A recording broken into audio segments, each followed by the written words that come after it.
pouvoir, prendre en cours de route? Voilà, c'est bon. Trop forte. OK, super. Eh bien, écoutez, bonjour à tous, j'espère que vous allez bien. Merci d'être présents pour est-ce que vous voyez mon écran, pardon?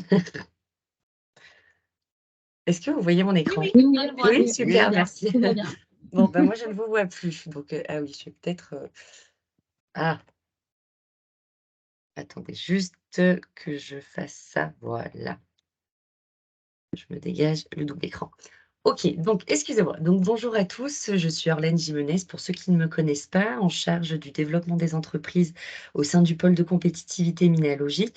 Bon, je vois qu'il y a beaucoup d'adhérents, en inscrits, mais je vais peut-être présenter Minalogic pour ceux qui, sont basés peut-être en Israël, notamment peut-être le Technion qui ne nous connaissent pas, enfin en tout cas les speakers. Très rapidement, Minalogic, on a un pôle de compétitivité des technologies du numérique, donc on est une structure de développement économique qui a pour vocation d'accompagner principalement nos entreprises adhérentes, mais nous n'avons pas que des entreprises au sein de notre réseau, à être le plus innovantes possible, notamment grâce aux technologies du numérique, hardware, software, optique, photonique. Et ce qui nous amène ici aussi, c'est nous favorisons la création d'opportunités business en France, mais bien entendu également à l'étranger.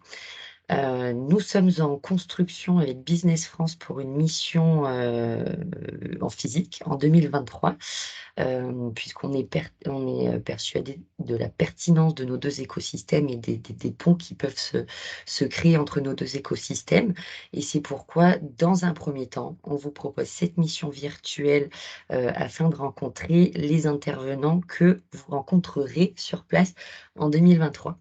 Justement, en parlant de Business France, Delphine, est-ce que tu veux te présenter rapidement avant de retourner, en back office? Oui, bonjour à tous. Donc, mon nom est Delphine Hadjiman. Je suis au bureau Business France en charge du secteur de la tech. On monte avec Minalogic la mission en 2023. Et c'est vrai que là, pour le webinaire, je suis dans l'ombre. Je suis derrière l'ordinateur. Mais on sera ravis de vous accueillir donc l'année prochaine, de vous faire une belle mission comme va vous la présenter Orlan. On travaille depuis plusieurs mois. On avait fait un premier webinaire avec toute l'équipe de Minalogic. On a vraiment hâte de vous accueillir, de vous montrer l'écosystème local et de vous montrer un peu, là vous allez avoir un avant-goût de l'énergie qui se dégage du pays, de l'innovation, de l'intelligence artificielle qu'il peut y avoir ici, etc. Donc voilà, on est ravis de commencer, c'est un début de mission en fait, voilà, cet Tout avant-goût, à ce fait. testing. Et puis on vous attend en Israël. Voilà, à Merci bientôt. beaucoup Delphine. Effectivement, j'ai peut-être omis de le dire, mais cette mission va être un petit peu teintée IA. Bien entendu, l'IA, on la retrouve dans plusieurs marchés applicatifs, plusieurs briques techno. Donc c'est pas parce que vous ne faites pas de l'IA que cette mission ne vous est pas adressée, bien au contraire. Plus on est complémentaires et plus on rit. Donc, comme peut-être avant de commencer, dans le déroulé du webinaire, une rapide, présentation de comment va se passer ce webinaire. De 9h à 10h30, on va, animer une première partie. Donc, moi, je vais vous faire les 2 premières parties, donc, la rapide overview du marché israélien, puisque comme l'a dit Delphine, on a fait un premier webinaire en mai 2022, où là, on est plus sur le marché en tant que tel, avec des chiffres, clés du marché. Ensuite, je vous présenterai l'offre, que nous sommes en train de mettre en place avec, Business France, et bien entendu, le cœur de cette première partie, c'est la présentation des 6 intervenants, qui représentent les 5 briques d'innovation fondamentale israélienne. Donc on va le voir encore une fois, une grande similitude avec la nôtre. On va retrouver des des labos de recherche, des accélérateurs, fonds d'investissement, grands comptes, start-up, et voilà. Et donc, bien entendu, cerise sur le gâteau, le clou du spectacle, on vous propose des échanges un petit peu plus informels et privilégiés avec l'intervenant de votre choix dans la mesure du possible, puisque vous avez dû émettre votre ordre de préférence. On a tenté de respecter ou de coller le plus, à votre souhait. Donc, je commence. Vous voyez en entier mes slides ou juste en petit? En Excusez. petit. En petit, c'est bien ce qui Tout me à l'heure, semblait. c'était plein écran, hein. C'est peut-être mieux comme ça, non? Oui? Oui, Oui, c'est ouais. très bien là, aussi. Ouais, bon, et voilà, excusez avec le double écran, c'est pas facile. Voilà, ça va être mieux comme ça. Donc, effectivement, je vous ai mis et je vais vous mettre tout de suite dans le chat, des éléments qui me semblaient pertinents à vous communiquer. Hop, normalement, vous avez le lien du YouTube, du premier webinaire. Donc on voit qu'Israël, c'est vraiment un marché foisonnant et hyper actif d'une part, parce que sur les 9 000 startups, et sociétés tech, il y en a quand même une centaine qui sont cotées au Nasdaq, donc c'est pas rien. On voit vraiment l'activité de ces startups et le fait d'être monté rapidement, en compétences sur le marché, et cetera. Des levées de fonds qui ont, quasiment doublé en un an puisqu'elles sont passées, de 10 milliards à 25 milliards en 2021. Et on voit également, l'importance de l'innovation dans l'économie israélienne, tant d'un point de vue, exportation, puisqu'on a un peu moins de 50 des exportations qui sont issues de l'innovation, de la tech, et quand même 15 du PIB généré, enfin 15 du PIB est généré par des sociétés innovantes. Et si ces quelques chiffres sont possibles, encore une fois, je vous invite à consulter le webinaire qu'on a fait le 24 mai dernier. C'est parce qu'il y a un vrai terreau, un vrai socle, fertile qui permet cette accélération, de ces startups-là, hein, les startups viennent tous, d'une création de projet, mais de là à être cotée au Nasdaq, eh bien, il faut qu'elle soit accompagnée et si elle est accompagnée, c'est grâce à ce fameux terreau, fertile, 300 accélérateurs, 200 fonds de capital risque et aussi, voilà, ce côté aussi, multinational, fortement présent, heu, au sein du pays, israélien, puisque 350 centres de R&D sont implantés en Israël. Donc ça, voilà, on a un terreau fertile et une petite information que je voulais vous donner aussi, c'est que Israël fait partie des pays, éligibles au financement européen. C'est-à-dire que en tant qu'entreprise française ou même européenne, si vous souhaitez monter un projet, européen collaboratif, il est possible, d'embarquer un partenaire israélien et vous aurez bien entendu un consortium éligible au financement. Et enfin, dernier point, c'est que sur le marché israélien, on retrouve de nombreux, des marchés applicatifs, comme la défense et l'aérospatiale, qui sont également des marchés cibles pour nous, Minalogic. Et donc c'est pour ça que on est convaincu, encore une fois, des ponts, des similitudes, entre nos 2 écosystèmes. Quand on voit, les laboratoires, les capital risques, les accélérateurs, les comment? La part d'innovation dans l'économie, ça nous semble, un écosystème semblable à celui d'Auvergne-Rhône-Alpes. N'hésitez pas à poser vos questions, mais bien entendu, vous pourrez recevoir la présentation, en fin de meeting. Et je vous invite encore une fois vraiment, parce que j'ai pris un petit peu des informations, mais à regarder le webinaire, fait par, Business France avec des chiffres et des plus jolis slides que les miennes. Concernant voilà, donc nous, on est convaincus, Minalogic, Business France et également Investing Grenoble, de l'intérêt, de ces rencontres. Donc on vous propose en 2023 une mission collective où, sur 4 jours. Donc on a ciblé la date du dimanche 21 mai. Pardon? Ah, je crois qu'il y a un micro ouvert. Oui, je m'entends. Donc on a ciblé la date du dimanche 21 mai. Je vous expliquerai pourquoi, pour le jour 4, je vous expliquerai pourquoi. En tout cas, ce qu'on vous propose, c'est de rencontrer à Haïfa, Tel Aviv et Jérusalem, et Tel Aviv, les entreprises, locales, donc les entreprises, les centres, de recherche, les accélérateurs, incubateurs, les fonds d'investissement, visiter également, des lieux totems, comme par exemple la Startup Nation centrale et voilà, donc faire ces rencontres-là. Vous proposez également un programme de B2B avec, les acteurs de l'écosystème, hein. Et puis si on a choisi le 21, c'est parce que, le jour 4 à Tel Aviv, donc c'est censé être le 25 si je suis bonne en maths, il y a Ecomotion. Et donc, nous avons souhaité également vous faire visiter Ecomotion, qui est un salon des rencontres donc de la mobilité, si je ne m'abuse, Delphine, donc sur la mobilité. Mais comme nous le savons, tout ce qui est en lien avec la mobilité, le véhicule de demain autonome, etc., est nécessaire des briques d'IA, des briques micro, nano, voilà, de calcul, etc., de capteurs vision. Donc, c'est un petit peu tout l'intérêt de vous faire visiter, de mixer, on va dire, la mission collective avec un événement sur place. Voilà, donc c'est encore une fois, c'est un programme prévisionnel, mais qui est déjà riche en rencontres, et on vous propose, encore une fois aujourd'hui, dans cette mission virtuelle, de rencontrer certains acteurs que vous rencontrerez sur place en 2023.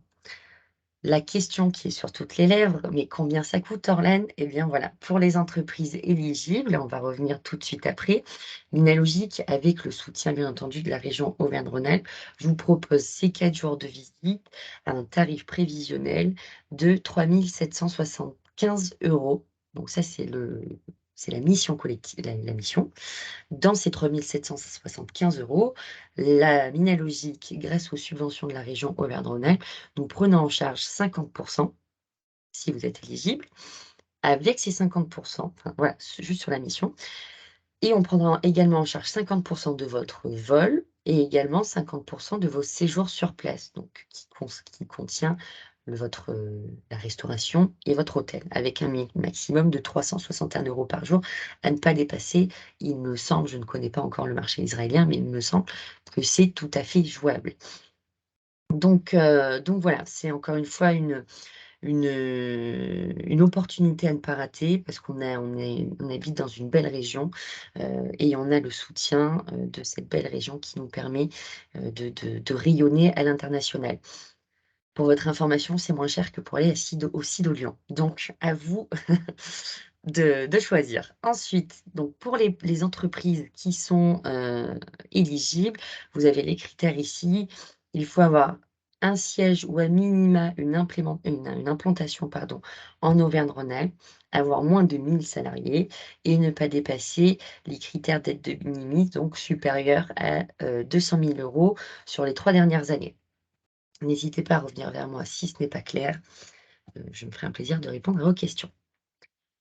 Et voilà, j'ai assez parlé. Maintenant, place au cœur du sujet, les rencontres donc avec nos intervenants. Je rappelle que ces 6 intervenants représentent les 5 briques d'innovation. Nous avons Sakia Beko qui est chargée de mission chez Technion, un laboratoire de recherche. Daniel Cohen qui est fondateur d'un fonds d'investissement Esquare. Daniel Oleski de Hire Israel will be the third speaker. So I will introduce you later, Daniel, qui représente un groupe international israélien. Ensuite, nous avons Noémie Aziza, qui est manager de l'accélérateur du Startup Israël. Donc, c'est l'accélérateur de ST Microélectronique. Nous avons Neta Gruber-Perry. I don't know if she's here, but she represents the International Collaboration Division. It's the financial aspect and the financial opportunity that she will present you. Et nous avons Kobe, de CEO de Weebit Nano, mais je sais qu'il n'est pas là, puisqu'il a un rendez-vous important, mais voilà, qui interviendra et pardon, excusez-moi, qui est CEO d'une start-up. À l'issue de ces présentations, en espérant que nous tenons donc le timing, à 10h30, Delphine vous dispatchera dans les breakout rooms de votre choix. Voici, eh bien, très bonne intervention. Je me permets de faire le timekeeper, donc Sakia, c'est à vous. Je vous laisse 10 à 12 minutes. Merci beaucoup. Merci à vous. Bonjour à tous et enchantée. Merci à Business France et à Minalogic de donner au Technion France ce temps de parole. Donc, je m'appelle Saskia Beko. Je suis chargée de mission au sein du Technion France, qui est la représentation du Technion Israel Institute of Technology, donc en Europe francophone. Je vais partager avec vous mon écran. J'espère que est-ce que vous voyez la présentation? Oui, très bien. Très bien. Donc, je vais vous proposer une vue d'ensemble du Ternion, ses grands axes de recherche, son écosystème d'innovation, et vous présenter un aperçu de quelques-unes des technologies qui sont conçues aujourd'hui dans ces laboratoires. Donc, le Ternion est un institut polytechnique en Israël. Il est situé au nord du pays, dans la ville de Haïfa. Son histoire débute avant la naissance de l'État d'Israël. Des cours de génie civil et d'architecture y débutent dans les années 20. Albert Einstein figure parmi ses pères fondateurs. Il fonde alors une représentation de l'université en Allemagne, ce qui préfigure la création d'autres représentations comme le Ternion de France que je représente aujourd'hui. Donc la force d'innovation du Ternion, elle s'accroît au fil des ans et est consacrée par l'attribution du prix Nobel de chimie à 4 de ses professeurs dans les années 2000. Le Ternion donc incarne la force de l'innovation technologique israélienne. 70% des ingénieurs israéliens y sont formés. Si l'on considère la zone Europe, le Ternion est l'université qui dépose le nombre le plus important de brevets aux États-Unis. En 2021, ils ont déposé 63 brevets. Les axes stratégiques majeurs du Ternion sont les suivants. Ils s'articulent autour de projets transversaux qui conjuguent les savoirs et les expériences de disciplines diverses. L'idée étant que les innovations majeures se trouvent bien souvent aux frontières entre les disciplines, entre les champs de recherche. Donc un premier grand axe stratégique, c'est le développement durable, et notamment la catalyse. Le Ternion pense que la catalyse permettra de mettre au point les technologies incontournables dans le cadre du développement durable, puisqu'elle permettra de produire mieux ou plus avec moins de ressources et notamment avec moins de ressources rares. Un deuxième grand axe stratégique est celui de la santé humaine. Et aujourd'hui, les grandes avancées dans ce domaine sont permises par l'utilisation de l'intelligence artificielle, qui permet de prévenir les maladies, de les diagnostiquer et de les traiter de manière de plus en plus personnalisée. Et enfin, le troisième grand axe stratégique, le progrès digital, mais je vais y revenir, donc en IA, en machine learning, en cybersécurité notamment. Je souhaite mentionner qu'une attention particulière est portée au Ternion à la diversité de sa population étudiante et puis de son corps professoral pour que le Ternion soit représentatif de la société israélienne, donc d'un point de vue culturel et religieux, et puis d'un point de vue de la représentation des genres. Environ 42% des étudiants de premier cycle sont des femmes. Le Ternion a établi un modèle vertueux qui permet de donner des moyens vraiment significatifs à la recherche et également de transférer rapidement les découvertes des laboratoires vers l'industrie. Le modèle du Ternion, il fonctionne si bien qu'il permet non seulement de ne pas perdre d'argent dans ce processus de commercialisation de ces technologies, mais aussi d'en gagner. On considère que 5% des universités dans le monde, en moyenne, y parviennent. Et donc, c'est dans ces 5% que se situe le Ternion. L'approche du Ternion est pragmatique. Voici résumé en une image son écosystème d'innovation, depuis les laboratoires jusqu'à la commercialisation de ces technologies. Je ne m'attarde pas sur tout, seulement quelques éléments.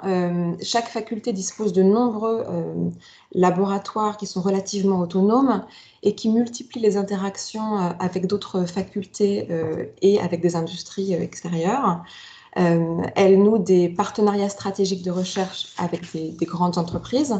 Et puis, elles peuvent également nourrir des relations moins longues dans le temps avec tout type de structures privées pour des missions précises et courtes dans le temps. Certains centres de recherche acceptent par exemple des sollicitations directes d'entreprises extérieures qui ont besoin d'aide sur un sujet particulier, mais qui n'ont pas les moyens de recherche suffisants pour mener à bien leurs travaux. Et donc le Ternion déploie ses efforts dans ce but. Deux entités intéressantes que je souhaite mentionner. D'abord le T-Hub, qui est un centre pour l'innovation et l'entrepreneuriat, qui forme les étudiants aux soft skills nécessaires pour se lancer dans la commercialisation d'une technologie.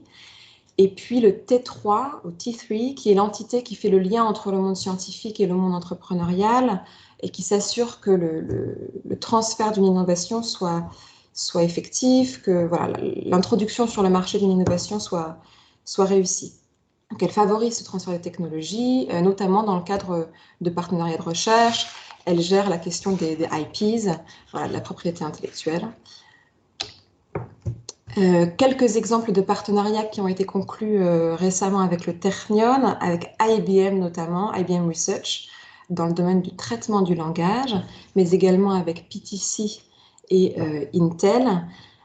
Certaines entreprises établissent des centres de recherche conjoints avec le Technion. S'agissant de PTC, par exemple, l'entreprise avait déjà un centre de recherche à Haïfa et elle a décidé de transférer son centre de recherche sur le campus du Technion.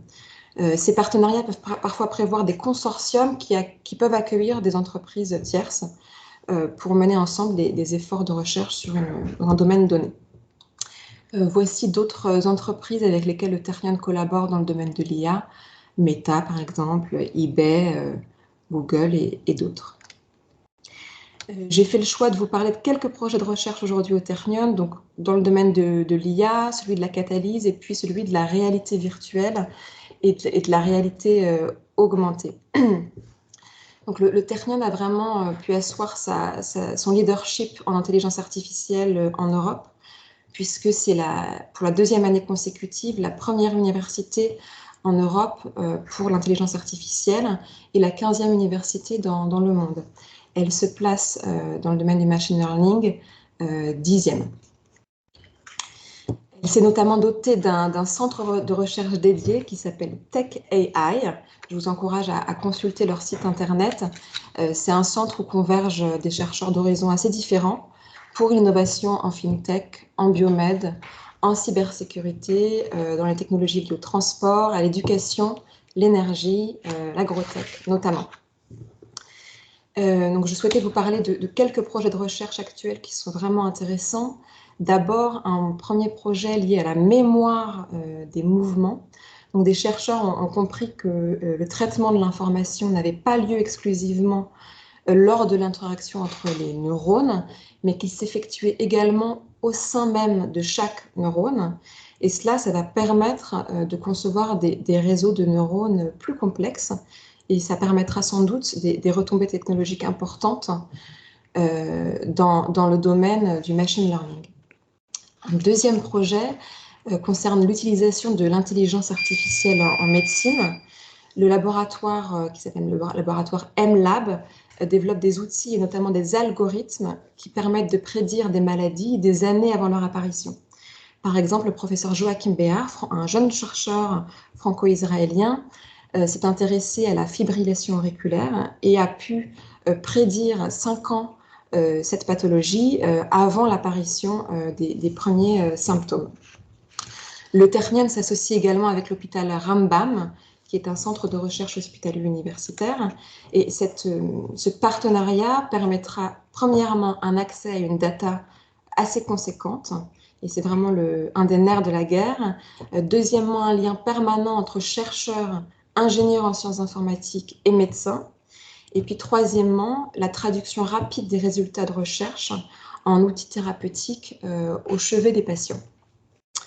Un troisième travail lié à ce centre en IA que je souhaitais vous présenter concerne l'IA de confiance, en l'occurrence la précision de décisions autonomes en situation d'incertitude et dans un environnement changeant.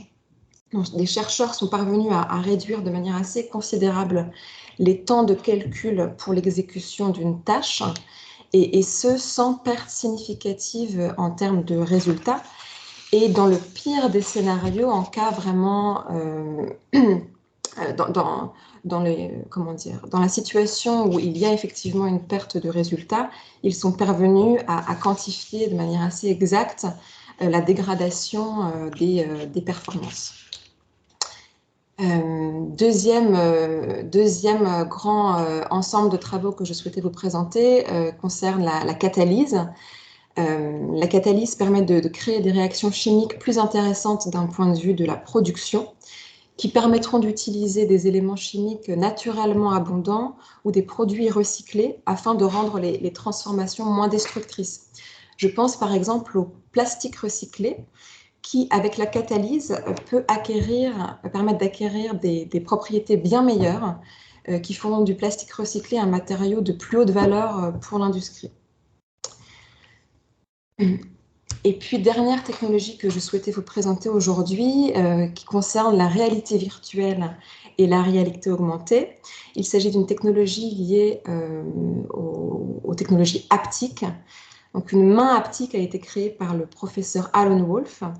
Elle va permettre d'obtenir la sensation du toucher à distance. Donc, il s'agit d'un retour haptique cutané pour sentir les surfaces et les textures. Et cela devrait notamment permettre de révolutionner la formation à distance. Je pense par exemple à celle des chirurgiens. Cela permettra également de faire des achats en ligne en sentant les objets. Je vous présente une vidéo d'1 minute, vraiment très courte, qui vous permet d'avoir un aperçu de cette technologie.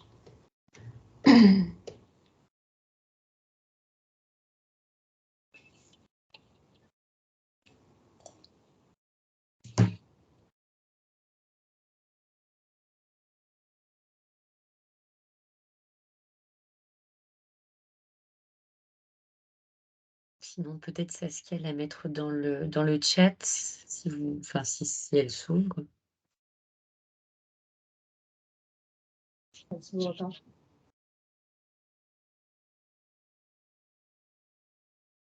Saskia, ça ne s'ouvre pas en fait. Je pense qu'on la mettra dans le chat. D'accord, pardon, excusez-moi. Je pensais que ça s'affichait. Ah non, mince, pardon, j'ai peut-être pas parlé fort. Désolée, Non, désolée. oui, non, malheureusement, ça ne marche pas. D'accord, bon, très bien.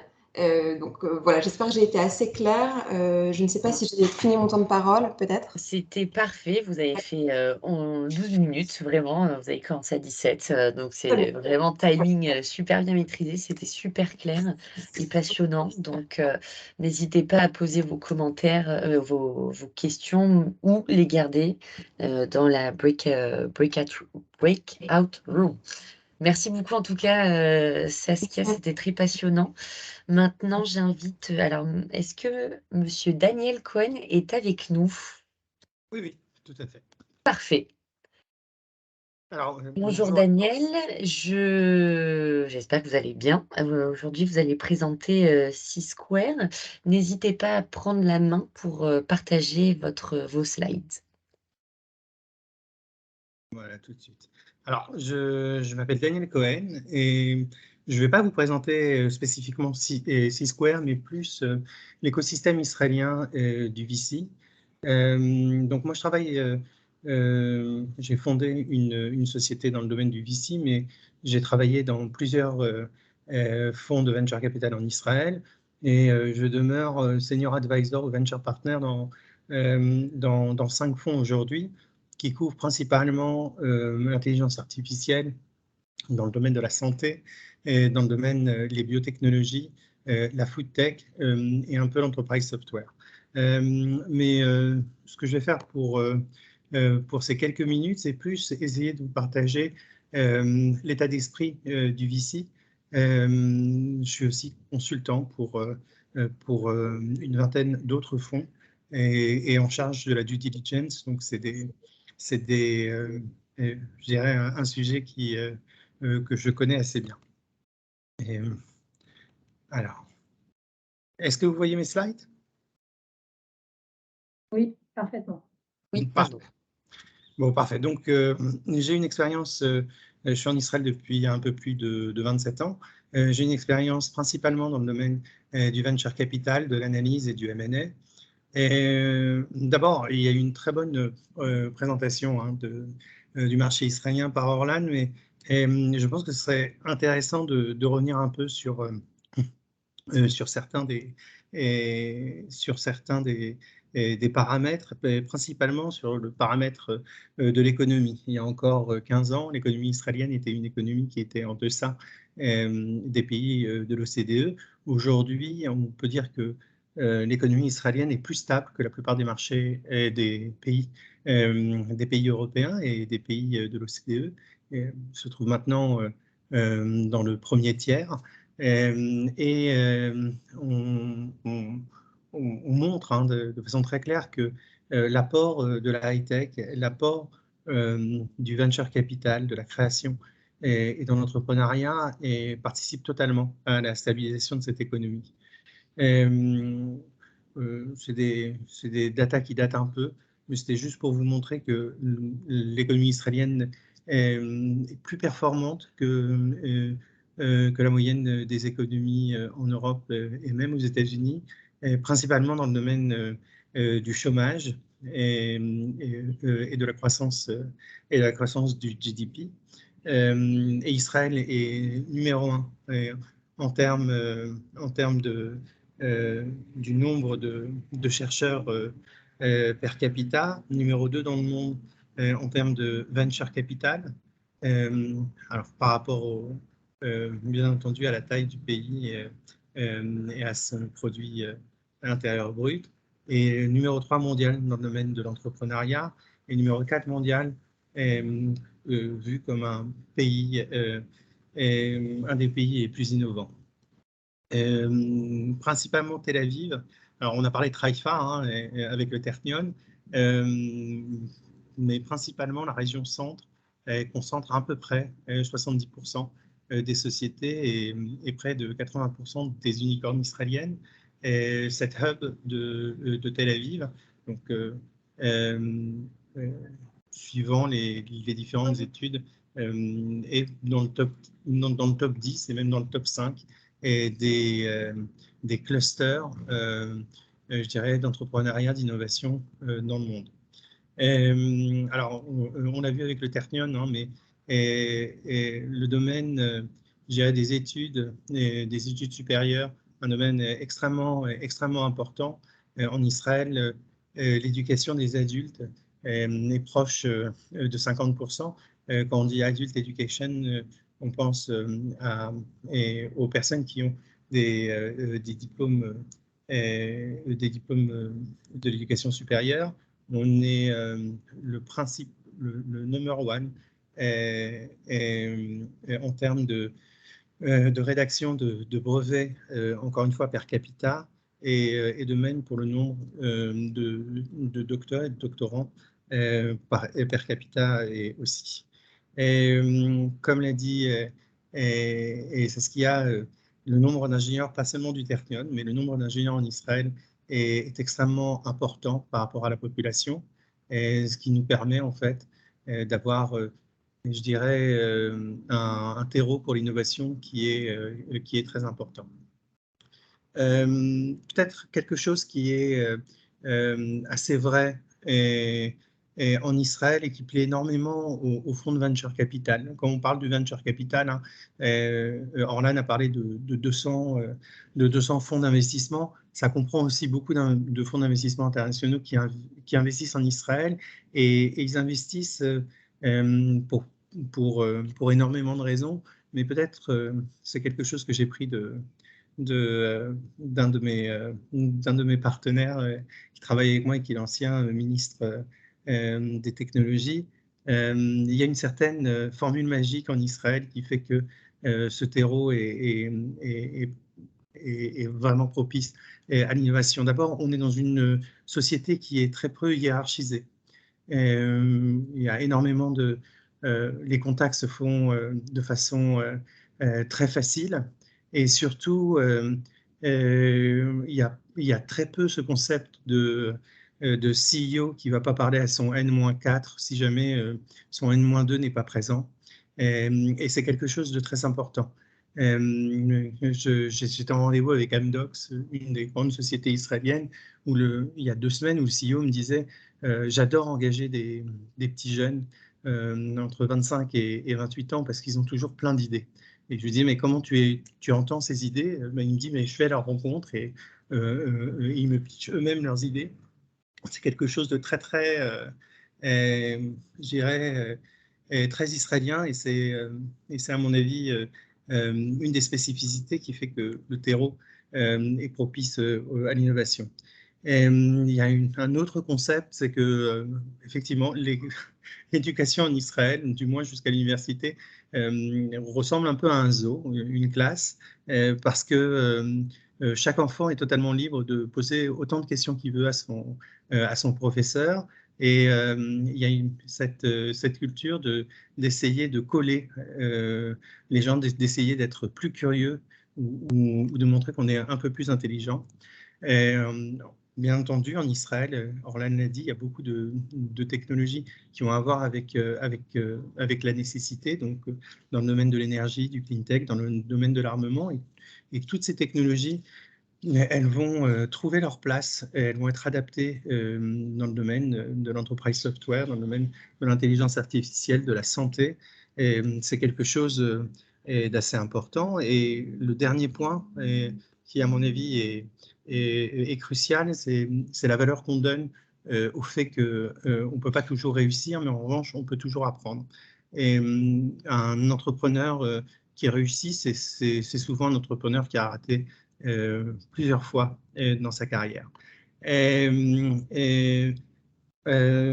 effectivement, les entrepreneurs israéliens, ils arrivent à réfléchir de façon vraiment différente et tout le temps à essayer d'anticiper les technologies, de penser aux technologies de dans 10 ans et pas spécialement essayer de servir un marché qui est déjà présent ou établi. Et ce qui fait en fait qu'on a énormément de sociétés israéliennes.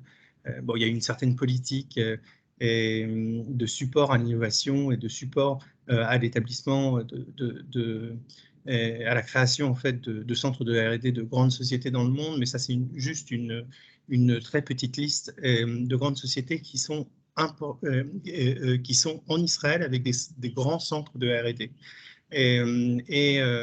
Être local en Israël, c'est extrêmement important pour ces grandes sociétés qui généralement ont créé leur centre de R&D en faisant des acquisitions de jeunes sociétés israéliennes. C'est quelque chose de très particulier je dirais à l'environnement israélien qu'on ne retrouve pas toujours en Europe et qui fait que on va avoir énormément de jeunes ingénieurs qui vont être exposés à la culture d'entreprise de grandes entreprises et à de nouvelles technologies qui vont à leur tour vouloir être entrepreneurs. Je pense que je vais m'arrêter là parce que je pense que j'ai déjà dépassé mon temps, mais pour ceux qui me suivront dans le break-up room, je présenterai aussi un peu plus en détail les fonds et certains domaines du VC israélien, notamment les domaines que je couvre, qui sont la food tech, la biotech, le health tech et les technologies d'intelligence artificielle. Voilà, merci beaucoup. Super, merci beaucoup Daniel. Et encore une fois, j'étais en train de commenter la slide précédente où on voit encore une fois que beaucoup de grands groupes qui étaient affichés dans votre slide sont également basés en Auvergne-Rhône-Alpes et accessoirement adhérents Minalogic. Donc c'est parfait, encore une fois, on voit vraiment ces similitudes. Merci beaucoup, en tout cas, encore une fois, très très riche, très intéressant. Maintenant, so it's the time for Daniel to speak and present higher Israel innovation. So we will switch in English for this presentation. So Daniel, if you want to share something, slides or so on, you can take the control of the system. Yeah. So Yes, you have sure. 10, 12 minutes.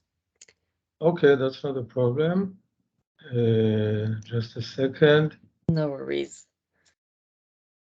Yeah, we'll see it. Can you see my slide? Yeah, we are seeing it. Okay, so first of all, I have to apologize that I'm not speaking in French.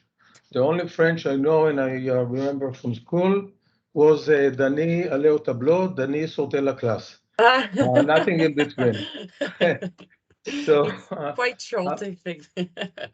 Yeah, the accent is probably okay, but this was the only good thing about my French. No worries. Okay, so my name is Daniel Oleski. I'm from Higher Israel Innovation Center. The company here in Israel was established in 2017. We are part of a group at Higher, which is called HOPE, for Higher Open Platform Ecosystem. And we have offices in Israel, Silicon Valley, in Singapore, in Japan, and of course in China. Just for the record, Hire Israel was the first one to be established.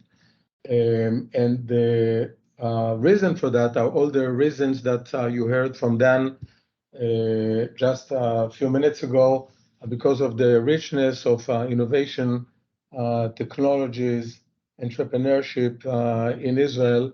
Hire headquarters has decided to establish the office here first. So who is Hire? We are the largest major home appliances company. When we're calling major home appliances, it's mainly what you can see in kitchens at home, air conditioners, water heaters, of course, refrigerators, and so. But it also includes black goods such as TVs and other entertainment appliances or devices that we have at home.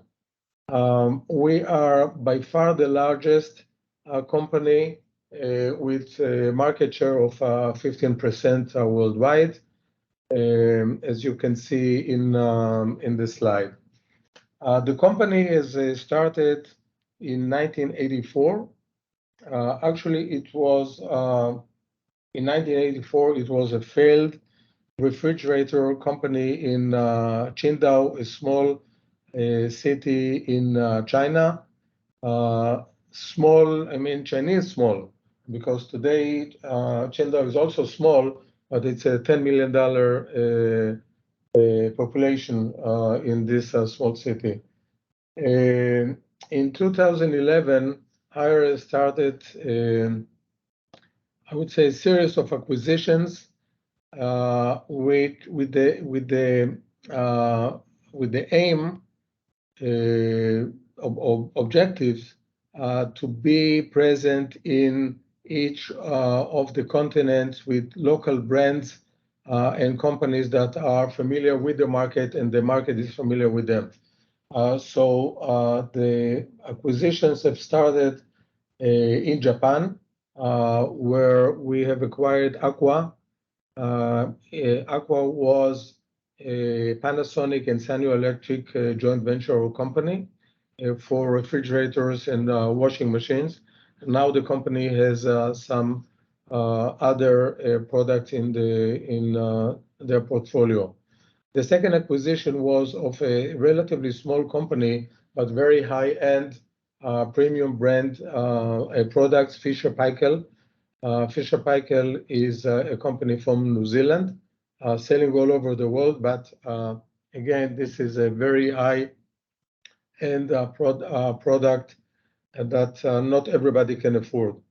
The biggest acquisition was in 2016, when we have acquired GE Appliances from GE, and this is our base and logo and brand in the US market. GE Appliances has over 14% market share in the US. And the last acquisition was a year before the COVID, when we acquired Candy Hoover with their headquarters in Milan.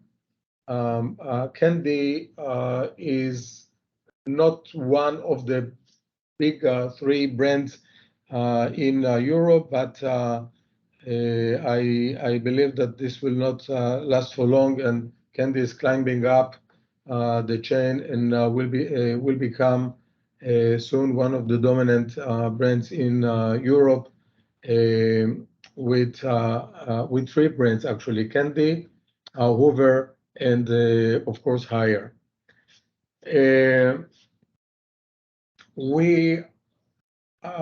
Hire was the first company that has started the Be Connected home appliances, and all our devices, no matter what brand, in what region, all our devices are connected. Of course, there is the way to connect and the app and everything that behind that for Europe. And there is a different one for the US, et cetera, et cetera. So, and on top of the brands that I mentioned before, we have in China 3 brands. This is Haier and Casarte, which is the high-end, and Leader, which is the entry-level brand. We have in China around 100,000 shops or 100,000 shops that are carrying Haier brands, and every moment you can find in China around 1 million service people. They are not employees, but they can provide service to the products. There is no household in China that there is not at least one Haier appliance or device in it. We actually, I'm going back to the slide that I had before. Just a second, yeah. In each one of the locations in China, in Japan, US, and of course in Europe, we have a R&D center. And for the different brands that we have in each region. Why? The main reason is, there are some reasons for that.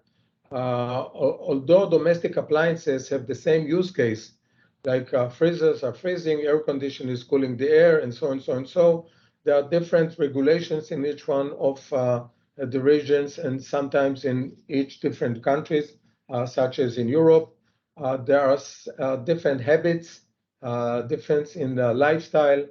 The sizes are different, like the size of a refrigerator in the US is by far bigger than the normal or the common refrigerator in Europe. And in some cases, we can see also differences in the functions. This is the reason that Haier has decided that each one of the international brands will keep their own R&D centers. Of course, there are many core technologies that are shared and are same core technologies along the different brands and R&D centers, but the look, feel, and everything that is relevant for the region is taken care by the local brand or local R&D center. Now about us, Haier Israel. I mentioned already that we were the first one to be established as innovation center. We are not doing any innovations. We are searching for innovations. I will mention in a second what kind of activities we have, but we belong to the R&D centers, to the R&D group. We are directly connected to every R&D center and to every R&D group in those centers. So it means that through us, you will be knocking on any relevant door at a Haier R&D globally. We at Haier Israel, we are responsible also to scout and to be in touch with companies in Europe. We have started in Israel, but now our territory has expanded into Europe, and we frequently visit. This was in the old life before the Corona. We were visiting frequently companies and organizations. Actually, we were scheduled to visit Minealogic in February 2020, but obviously the trip was canceled due to the pandemic. Oh, so I'm happy to meet you in Israel, and maybe you can come in France Absolutely. Absolutely. Wonderful.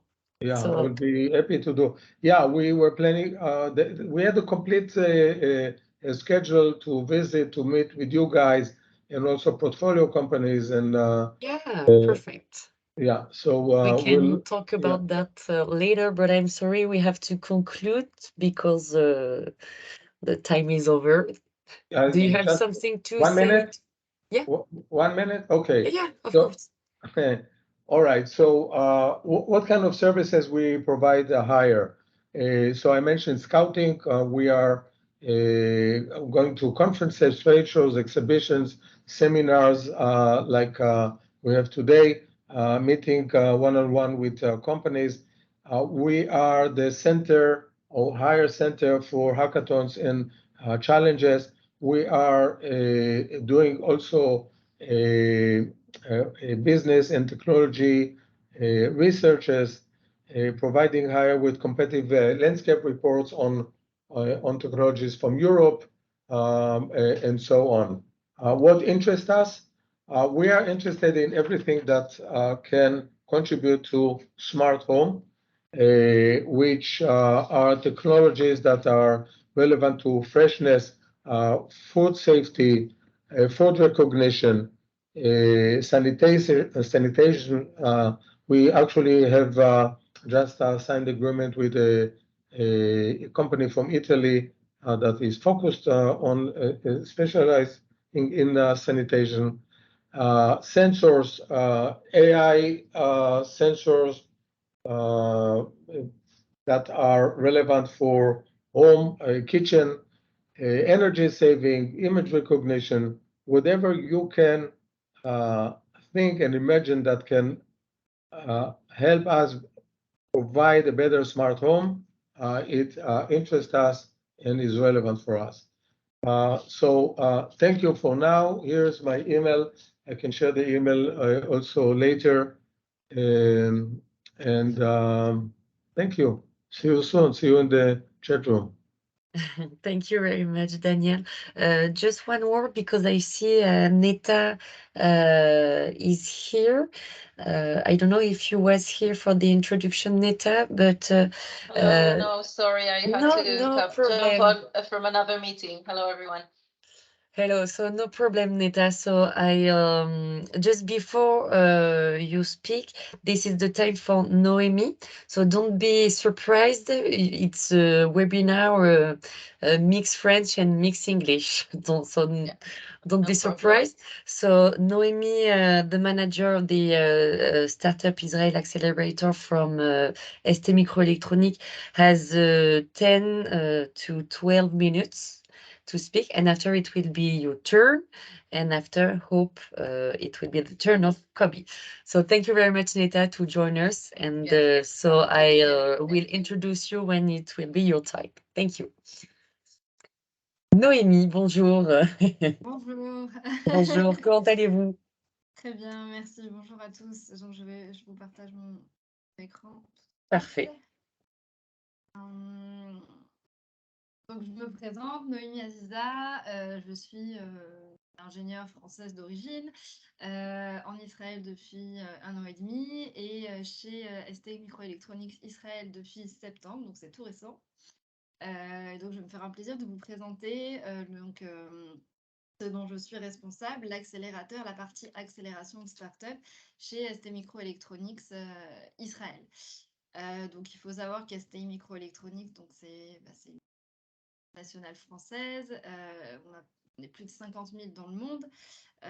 C'est une entreprise franco-italienne. Et donc, en Israël, on est une vingtaine. Et on est membre du cluster Minalogic. Donc, Stéphane, mon manager, qui est le country director que vous pouvez retrouver dans diverses conférences innovation.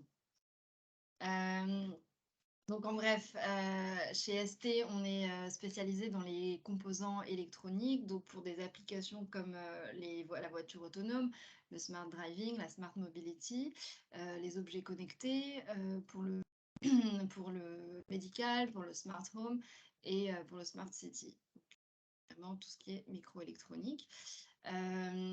Et donc le programme d'accélération de start-up chez ST Microélectronique, donc je vais vous le présenter, il a démarré en Israël en 2018 et aujourd'hui donc c'est une innovation groupe qui se retrouve en France et en Italie en innovation interne et qui travaille également avec de l'innovation externe, donc des incubateurs, des accélérateurs, des fonds d'investissement pour apporter de l'innovation à ce grand groupe français. Donc sur la partie bureau commercial en Israël. Donc, le bureau a ouvert il y a à peu près un peu plus de 20 ans. Et donc, il y a à peu près 20 employés chez ST Microélectronique Israël, mais donc, qui travaillent beaucoup avec des distributeurs localisés dans tout le pays pour servir aujourd'hui, depuis qu'on existe, plus de 400 clients différents avec des références stratégiques et importantes comme Mobileye, on parle souvent en Israël pour les voitures autonomes. Et donc, qu'est-ce que c'est le programme STUP, le programme d'accélération de start-up? Donc c'est un accélérateur où on n'investit pas forcément dans les startups avec qui on travaille. Et c'est un programme qui part du scouting de startup jusqu'à l'accélération de leurs produits, donc un produit déjà existant vers un produit industrialisé et qui va leur permettre de travailler avec différents marchés, différents clients à nous, différents marchés comme le marché européen, voire français, et que ces startups puissent bénéficier de l'expertise technique et commerciale d'ST pour vraiment être accélérées. Donc, on a plusieurs business models. On travaille avec ces startups de différentes façons. Donc, c'est en général des startups qui ont des besoins de microélectronique, que ce soit des cartes électroniques, des composants dédiés. Donc, System on a Chip, ça va être, on va mettre notre expertise à profit de la startup pour les aider à développer des chips pour leurs applications. Pour les modules, donc c'est toujours de l'électronique un petit peu plus poussée, avec des startups avec qui on va faire des POC et on va les aider à améliorer leur électronique existante. On va aller jusqu'à développer des accords et des partenariats pour être leur fournisseur sur le long terme et pouvoir leur fournir de la R&D tout au long du développement de leurs produits. On peut également travailler sur le format d'IP licensing ou partnership. Et donc, on va pouvoir intégrer dans nos composants des circuits qui sont dont la propriété intellectuelle appartient à la startup. Mais donc, on va travailler conjointement pour développer ces composants. Et ensuite, voilà, on peut aussi travailler sur toute une gamme et le proposer à ces entreprises. Donc voilà, on est vraiment c'est un accélérateur R&D. On est vraiment focus sur tout ce qui est microélectronique, mais on travaille avec tout secteur d'activité qui utilise ces composants. Donc je vous disais, STUP, c'est un programme interne à ST Microélectronique qui a commencé en Israël en 2018 et qui est maintenant développé aussi en France et en Italie. Mais donc chez ST Microelectronics, l'innovation se matérialise aussi par le fait d'appartenir à des accélérateurs et des consortiums externes. On a par exemple Software République, qui est un gros consortium français. Donc avec Atos, Orange, on travaille beaucoup avec Renault, Dassault et Thales, qui est dédié à la Smart Mobility. Et donc au sein du bureau Israël, on apporte notre expertise pour le choix de start-up avec qui Software République va travailler. Donc, ce n'est pas forcément ST en particulier, mais c'est vraiment l'ensemble des entreprises qui appartiennent à Software République. Et donc, on va participer au développement de challenges, à l'organisation, au choix de start-up et au conseil après des pitchs. On travaille aussi donc avec une plateforme d'open innovation allemande, Autobahn by Plug and Play. Donc on est partenaire et donc là-dessus on travaille sur Smart Mobility et Sustainable Technology, batterie. Et enfin, on est également un strategic partner de Silicon Catalyst. Donc Silicon Catalyst qui a des bureaux notamment aux États-Unis, dans la Silicon Valley et en Israël, et donc qui est dédié aux innovations dans les semi-conducteurs. Donc, je vais vous expliquer un petit peu comment on travaille pour sélectionner des startups avec qui on va travailler. Donc, Nos challenges, en général, ils sont organisés tous les 18 à 24 mois. Donc, le process du challenge dure 18 à 24 mois.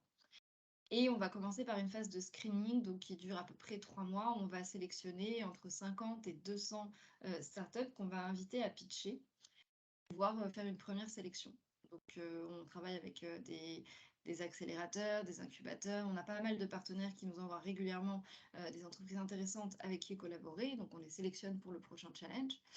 Et donc là, notre dernier challenge a eu lieu en mai 2022 et on est dans la phase de of concept. Donc voilà, après le screening, on va les inviter à pitcher et on va donc avec ST Israël, avec des partenaires, avec ST aussi en France, en Italie, donc avec une expertise assez technique, on va pouvoir présélectionner jusqu'à 6 startups avec qui on va travailler. Cette année, on en a sélectionné 4. On va travailler avec différents grands groupes d'ST.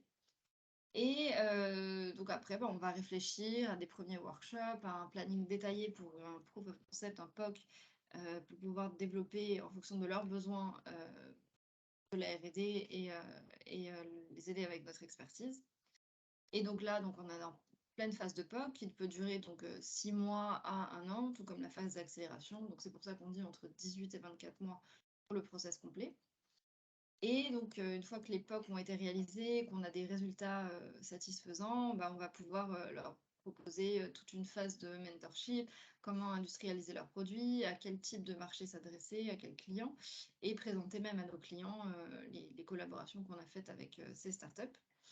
Et le process va se terminer lors des Demo Days, où donc, en général en Israël pour rester Israël, et on va inviter encore différents types de partenaires qui vont pouvoir investir en fait dans ces startups et les aider dans leur développement.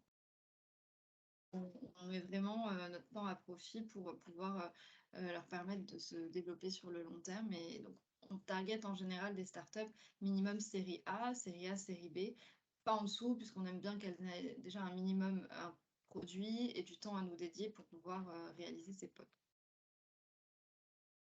Je présente quelques challenges qui ont été organisés depuis 2018. Donc en Israël, on a eu tout ce qui est agritech, smart mobility, AI beaucoup, donc AI qui est revenu l'année dernière, et medtech, digital health.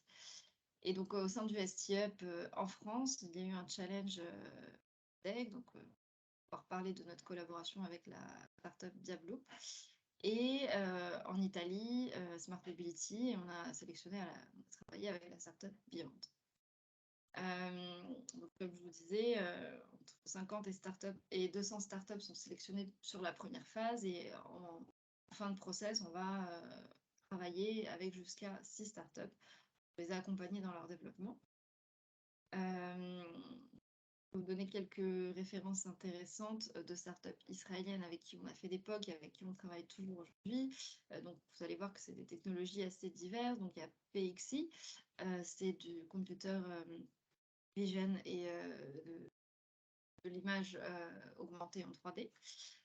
Temi, c'est un petit robot pour tout ce qui est domestique, qui fait différentes tâches avec de l'AI intégré.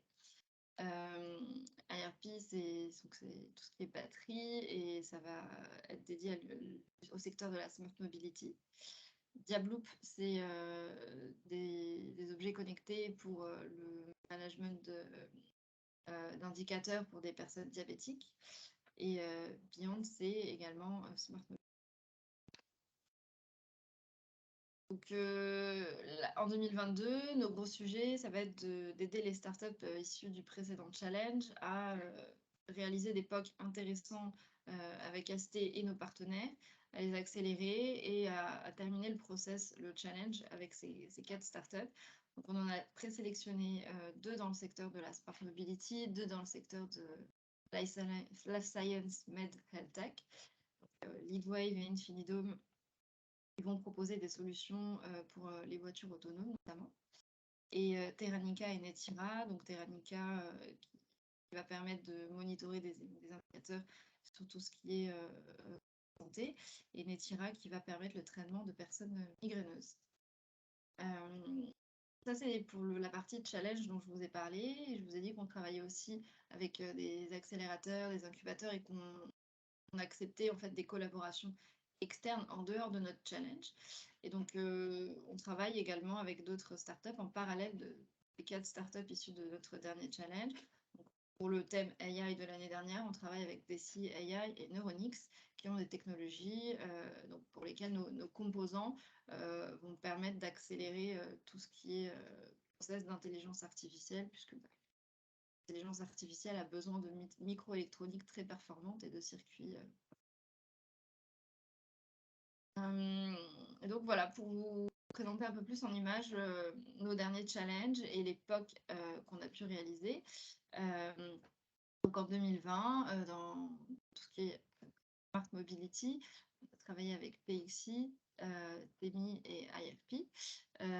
Donc aujourd'hui, on continue les collaborations avec ces startups qui ont beaucoup grossi et levé des fonds. Et on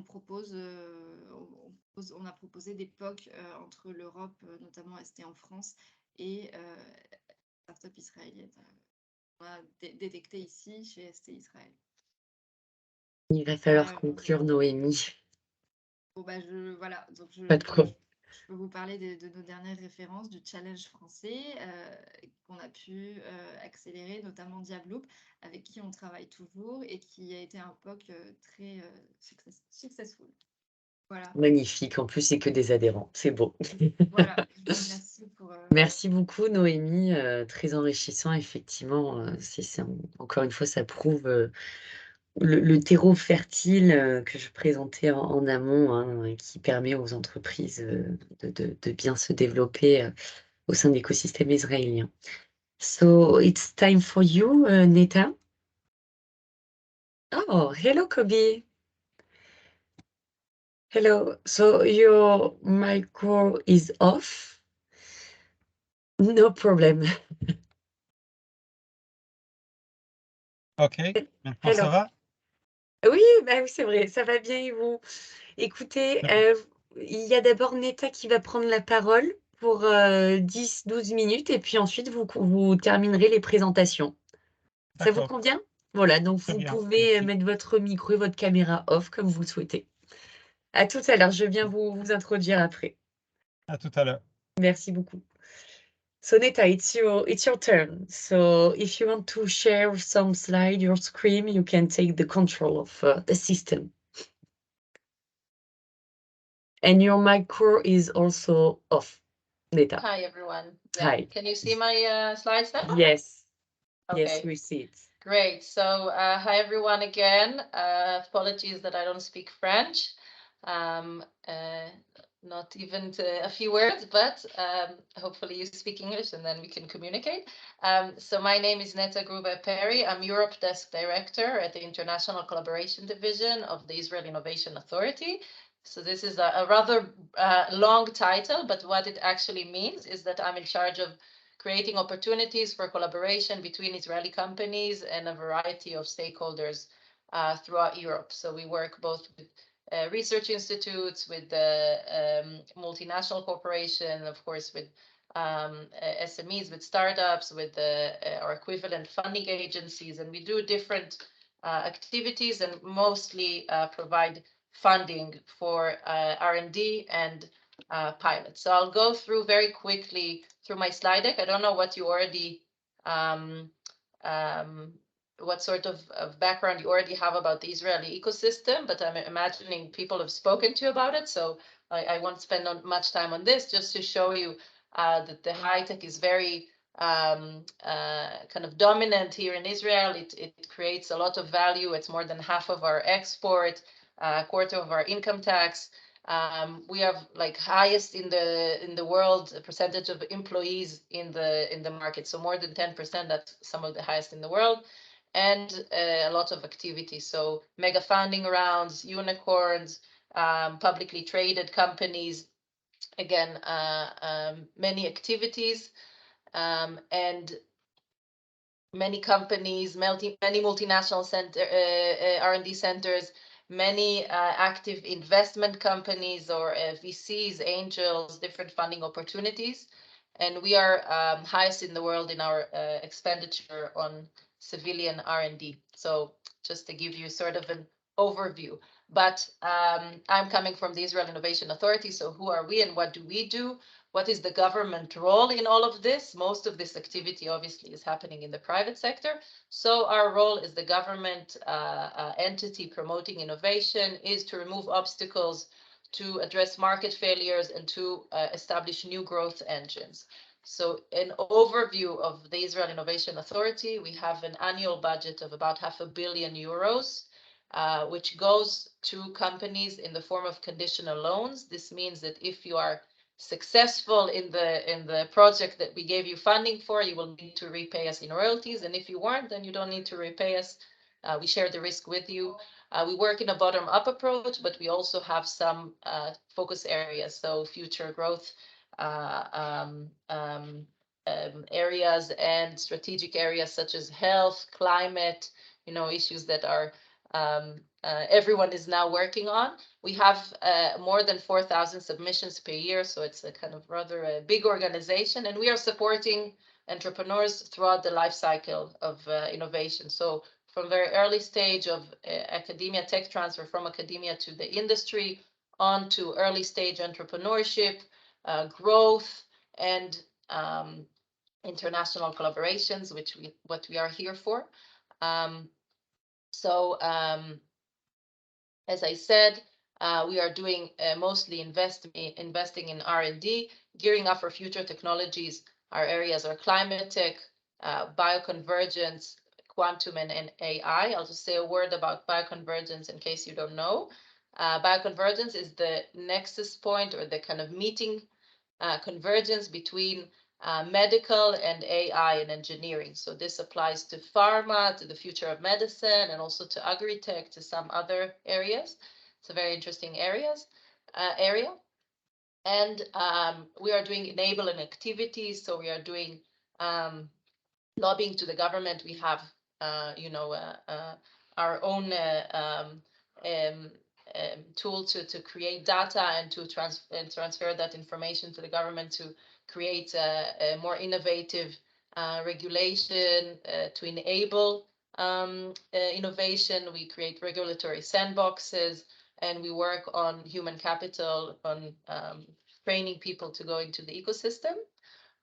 In international collaborations with France, we are doing activity through Eureka. Maybe you've heard of this this network. It's the European Innovation Network that we are a part of. Obviously, France is as well. And we also do R&D and pilots with leading multinationals, with hospitals, with others. We are, of course, also a part of the Horizon Europe program. So there's a lot of funding opportunities through that, and a lot of collaborations with Israeli and French companies and research institutes, universities. I'll say a word more focused on this opportunity that is open now, and I want you to know about it and see if you can make use of it. So there is a call for proposals that is open these days. It's open until February 20th, so there is some time still. And it's open for funding of joint R&D projects of all sectors. So this is sector agnostic. What you need is to have an Israeli company and a French company who want to collaborate and to do R&D projects together. The TRL is flexible. It's between, I'd say 3 and 5. But again, it's more on a kind of project-to-project basis. We provide conditional loans of up to 50% of the approved project budget. So the way it works is that there is no specific cap for the amount of funding. Each project creates their own budget. The Israeli company applies to us. The French company applies to our partners, BPI France. And each side is being evaluated. Hopefully, both sides receive funding. This is the only way it works. We cannot provide funding just to one part. We need to be coordinated. So assuming you receive approval on both sides, you will receive funding. We will provide it to the Israeli company and BPI France to the French company. And you have an average of about €500,000 per year. It goes to 3. It can go for 1 year or 2 years or 3 years. So this is an opportunity that I wanted to highlight. We have these call for proposals We actually didn't have them for a while because of COVID and other reasons. So this is the first year in a while, in about maybe 5 years, I think, that we are doing this. So this is exciting, and we wanted to share this opportunity with you. And hopefully we'll continue having these calls for proposals next. So even if you don't manage to, create a project and apply this time, stay tuned, because we will have other opportunities. And we are here. I understand that there's a breakout room with Q&A later on. So if you want to ask specific questions or to get our advice regarding this opportunity or other opportunities, then we are happy to do that. Yeah, that was short. Hope, Yes, thank you very much. You're yeah. super productive. Thank you very much, Neta. So maybe if we have 2 minutes left before the breakout room, don't hesitate, all participants, to ask maybe question You for want to everyone. ask now or later on? Maybe just after the introduction of Kobe. No Yeah. problem. Okay. Thank you very much, Neta. Kobe, c'est à vous de présenter Weeby. J'espère que vous allez bien. Je vous laisse, voilà, vous avez 10-12 minutes pour présenter Weebit, et puis peut-être justement, je pense qu'on sera presque en avance, donc n'hésitez pas, les participants, à poser des questions à tous les intervenants. Je vous laisse la parole, Kobe. Bon, merci.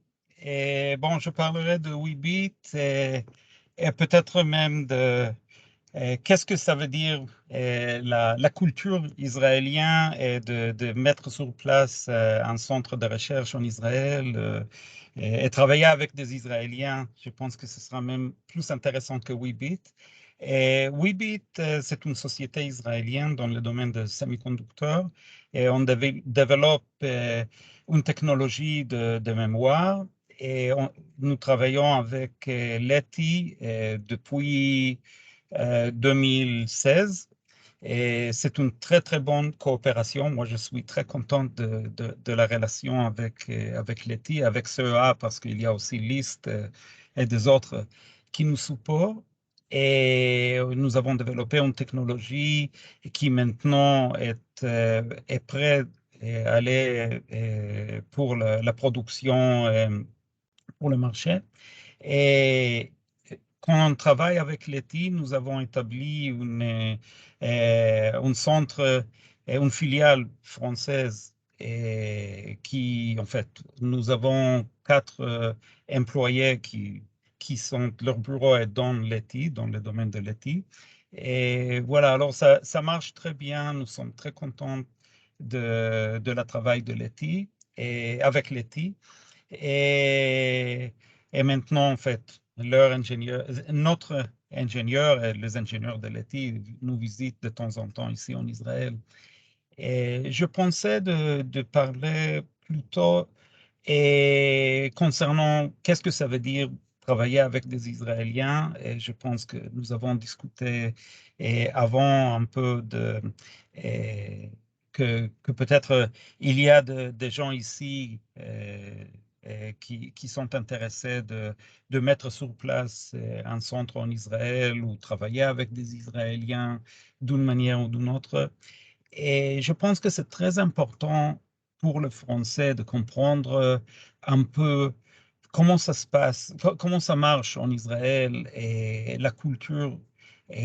Parce que très souvent, j'ai vu de problèmes, une friction qui développe entre les ingénieurs français et israéliens, parce qu'ils ne comprennent pas la culture, ils ne comprennent pas comment les choses marchent. Et c'est assez différent. Et je pense que une chose qui est très bizarre pour le français est le niveau d'informalité des Israéliens. Et en Israël, et la culture est très informelle, et la manière que les gens parlent chacun à l'autre est très, très informelle. On n'a pas de politesse. En hébreu, on ne dit pas des choses comme « je voudrais Et peut-être je peux, si possible, des choses comme ça. Les Israéliens, la plupart du temps, ils diront « je veux », c'est tout. Et, et c'est très direct. Et je sais que pour le français, de temps en temps, ça semble un peu agressif et difficile. Et par contre, je pense que c'est un des secrets de succès. Pourquoi Israël est le Startup Nation? Et en fait, d'abord, je recommande, il y a un livre qui s'appelle Startup Nation. Je recommande vraiment, si quelqu'un va travailler avec des Israéliens qui va travailler en Israël, c'est un très, très bon livre pour comprendre et en fait comment le marché high-tech marche en Israël.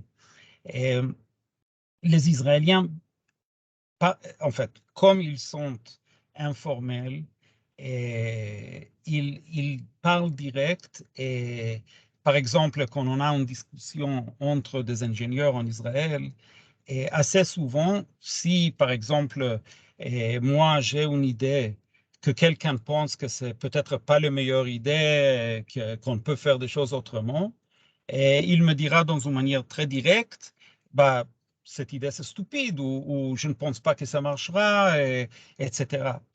Je sais qu'en France, assez souvent, un ingénieur français, si je le dirais, bah, l'idée, je ne crois pas que ça peut marcher, c'est une idée, bon, stupide, c'est vraiment en français, je n'oserais jamais dire quelque chose comme ça, comme je dirais à un Israélien, mais même si je dis des choses dans une manière pas si directe, et assez souvent, un ingénieur français pensera que je pense que lui, peut-être il n'est pas un ingénieur assez bon ou je ne respecte pas assez ou quelque chose comme ça. Alors en France, on passe plus du temps et quand on essaye d'expliquer des choses, oui, peut-être il y a une autre manière à le faire et est-ce que peut-être il faut considérer une autre chose. Et on passe plus du temps dans la politesse et essayer d'expliquer des choses dans une manière plus polie. En Israël, on arrive directement, on dit non, ce n'est pas une bonne idée. L'ingénieur, il sait que je pense qu'il est un des meilleurs ingénieurs du monde et je le respecte beaucoup, mais cette idée n'est pas une bonne idée. Et on peut avoir ces discussions et ça, et il n'y a pas un impact sur la relation personnelle qu'on a. Et on reste toujours de très bons amis, on fait des choses ensemble. Je sais que c'est très difficile pour le français. Moi, en fait, je n'ai pas expliqué. Moi, je travaillais en France pendant 5 ans. J'étais un PDG d'une filiale française à Paris pendant 2 ans. Je travaillais aussi à Lyon. Et en fait, il y a des gens ici qui connaissent peut-être Acri dans les années 90. Et j'étais à Lyon 3 ans. Et alors, je connaissais, j'avais ces expériences avec les ingénieurs français. Et si on arrive à comprendre comment on peut parler plus direct et pas prendre le remarque dans une manière personnelle, parce que ce sont des remarques techniques, on peut avancer beaucoup plus vite. Et une des raisons que le startup israélien arrive à avancer si vite et réagir si vite aux différentes circonstances, c'est grâce à cette capacité de parler direct, de dire des choses directes, même s'ils ne sont pas, comment dire, polis ou quoi. Et ça, c'est quelque chose qui est important. Il y a beaucoup plus de choses à discuter, à expliquer sur la culture israélienne. Et ici, en fait, en Israël, je fais une analyse assez souvent. Et qu'est-ce que le mot impossible et en fait, qu'est-ce que ça veut dire impossible dans les différentes cultures? Chaque culture a une interprétation assez différente. Et en Israël, le mot impossible n'existe pas. Et en fait, oui, si un ingénieur dira « Ah, c'est impossible de faire ça », il veut négocier un peu, il veut débattre. Et en fait, il n'y a rien qui est impossible en Israël. Il faut pousser un peu plus et l'ingénieur va le faire. Non, n'importe quoi. C'est dans la culture qu'on peut faire tout. C'est quelque chose qui est très important aussi comprendre dans la culture israélienne. Et bon, il y a encore plein de choses à dire et à expliquer. Et je serais toujours heureux de parler avec les gens qui veulent comprendre plus de la culture israélienne. Mais je pense que, bon, je ne sais pas, mes 10 minutes sont Vous finies êtes dans maintenant. les temps, vous êtes dans les temps, mais en tout cas, c'était très clair et effectivement, c'est toujours intéressant d'avoir des inputs vu que vous avez la vision comment les Français marchent versus comment les Israéliens marchent. Donc effectivement, merci de ces inputs. N'hésitez pas. Ah oui, je vois que Véronique Péquinia a mis le lien Startup Nation du livre. C'est le lien du livre dans le... Oui, c'est ça. Donc, en tout cas, merci beaucoup. Kobe, est-ce que profitez, on a 2 minutes avant de vous dispatcher dans les breakout rooms pour poser des questions si vous le souhaitez. Sinon, on va pouvoir, avec 2 minutes d'avance, vous dispatcher sur les différentes breakout rooms. On peut aussi se faire une petite photo avant d'être Bien, dispatché. oui. Ah, je savais que j'allais l'oublier. Alors, je vous invite tous ceux qui le souhaitent à mettre leur caméra et puis avant d'être aspirés par la, par la breakout room.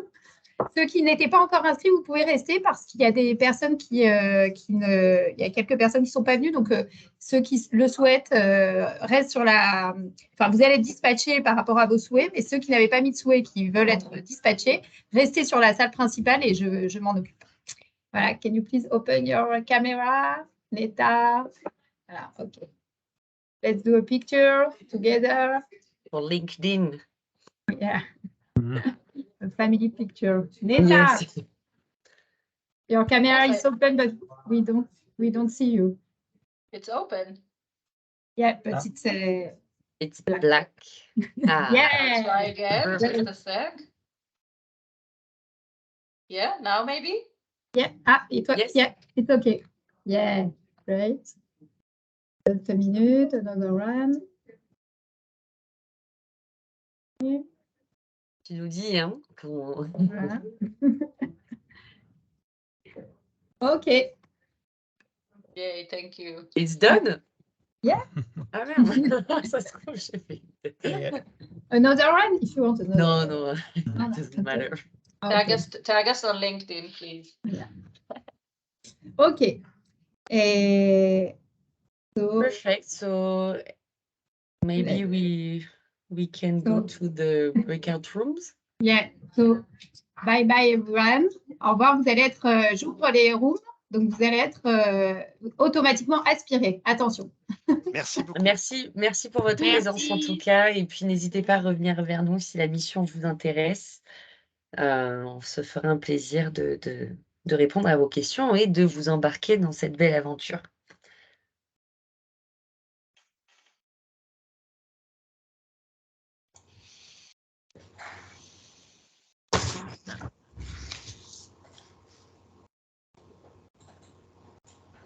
Et on vous enverra la présentation tout à fait. How do we go into the breakout rooms? C'est automatique. Okay.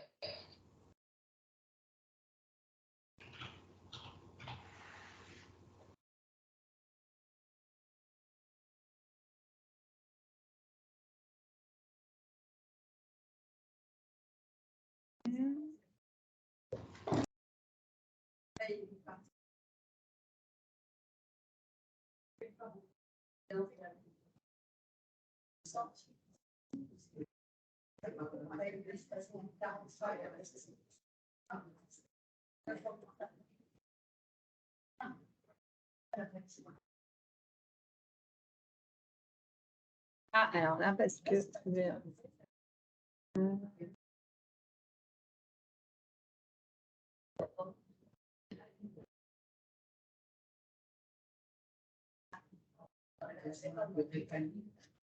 Ça doit être bon. Saskia, ça doit être bon, non? Tu vas être aspiré. Là, voilà, normalement, tu vas être affecté. Ok. En fait, je t'avais mis avec ton précédent identifiant. Voilà.